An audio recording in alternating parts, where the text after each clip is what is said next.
You see,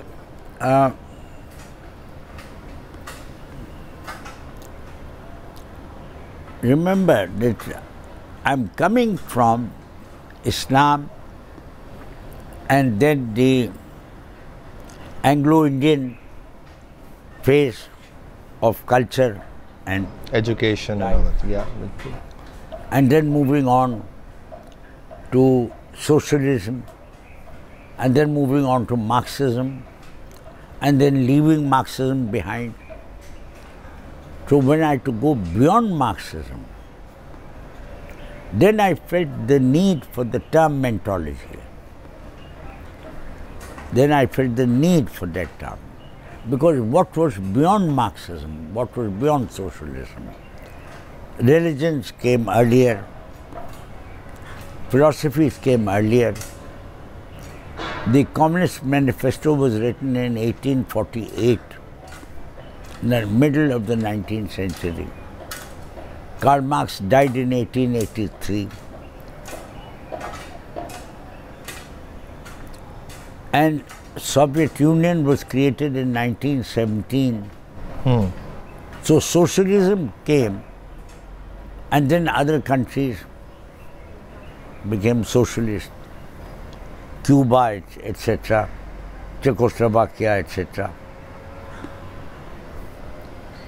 And then there was a war in 1939, which went on till 1945. And much happened during that war. Nuclear weapons were used. Capitalism had come earlier, before Marxism. The Industrial Revolution had happened in the 19th century, end of the 19th century. Railways had come, telephone had come, radio had come, aeroplanes had come, and societies corresponding to that. America had become the superpower. Germany had been destroyed, Hitler's Germany, fascism with it. So much had happened by 1970, when I coined the term mentology. And I was doing all this in the context of history. I was able to, since I had done history, I was able to relate to history and check out with history current developments. None of them were satisfactory. Why? None of them worked, number one. Number two, all of them produced a crisis of their own. Whether it was capitalism, whether it was socialism, whether it was religion, they had produced their own crises. They had broken down, so to speak. As technology is beginning to break down now. Wow. Yeah. Science is beginning to break down now. It has failed to produce a society. It has produced a culture, but not a social structure, not a social solution. What's the difference between society and culture? Well, culture means the way that people think and respond. Their manners, their motives, their thinking, their ideas. All this is culture. Their likes, their dislikes. This is the canvas of culture, including the level of your knowledge or ignorance. Culture is a very wide term. It does not mean only manners and customs. ठीक है, समझ गया. It means the condition of man, the whole condition of man. So there is a political culture, and there is an economic culture, and there is an artistic culture, Understood. and there is a culture of habits and responses, behavioral culture. So culture is a very big term. It includes, I think, most of the products of the mind. Very well. In fact, I would like to describe culture as the state of your mind, because there is no other word for it. And culture is an elastic term. You can go on adding things to it. You can extract one specific item, or you can go on expanding it and including the whole. Arts are included in culture. Sciences are included in intellectual culture. So you can say intellectual culture, emotional culture, artistic culture, etc. बिल्कुल सही. Behavioral culture.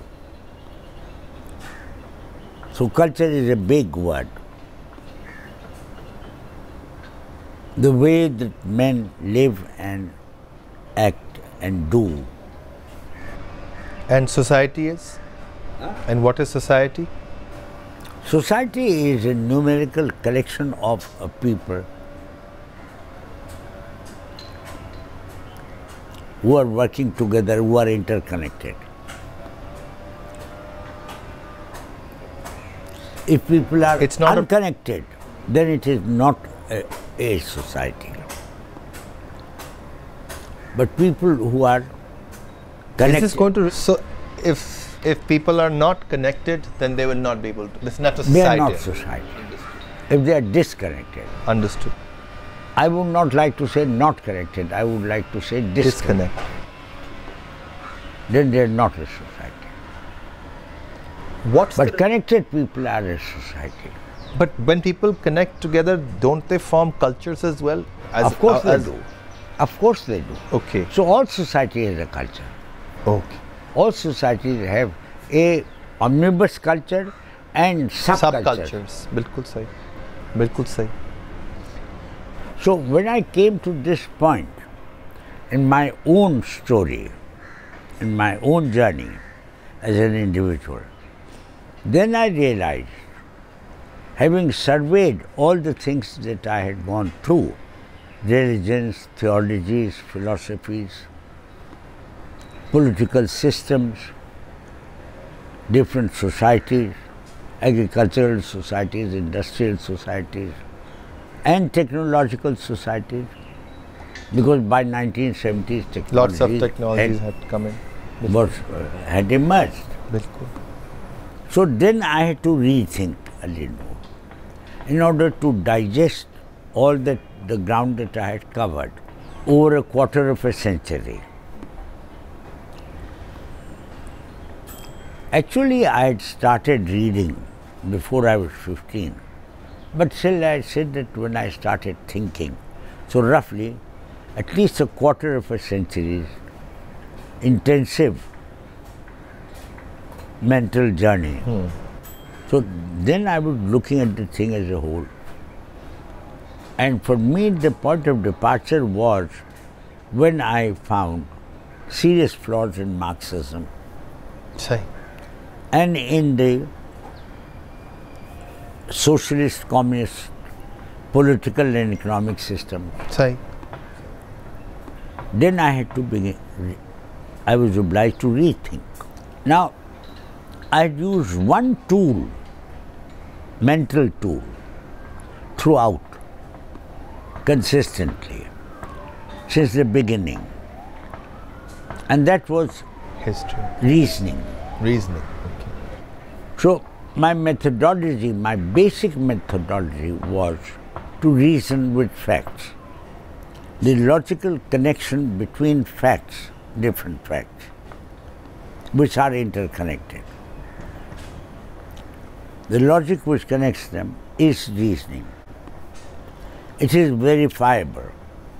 It can be confirmed by repeating it and observing the results of that repeating that process. You can confirm it. Say. verified. Say.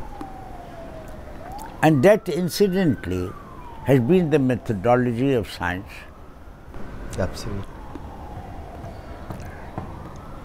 Science has to be logical. You can have ideas, but you need to verify them. You need to confirm them. You can come up with the theory of relativity. Say.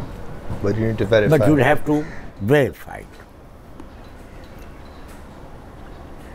And verifying it is the process of confirming reason. Very well. Bilkul sahi. So that is the method that I use for my rethinking about man. I was not into science. I was into man and society and the history of that man and society. That was my area of interest. Inquiry. Bilkul. Not a particular scientific problem. But the method was the same. Samajh gaya. Of reasoning.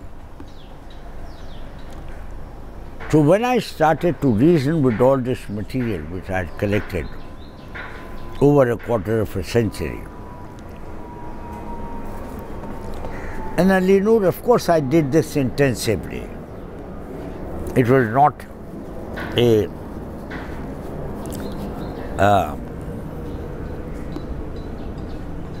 superficial journey, but an intensive journey to the best of my ability. So then I started working with that. And I certainly used science, whatever science I had learned, and whatever science was available in my time. I've always, since childhood, been interested in machines and technical things. So I was including what I had learned from sciences. Say. And philosophy, etc. So putting them all together, I realized that the main unit, the name of the main unit, which included everything, the comprehensive unit, was nature. Nature was the comprehensive unit. It included everything, including all time. Bilkul sahi. Past as well as future time. All future time would have to be a part of nature. And all past time was a part of nature. So I realized that it's not only man's mind which was logical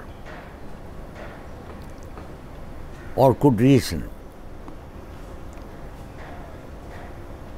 but all nature,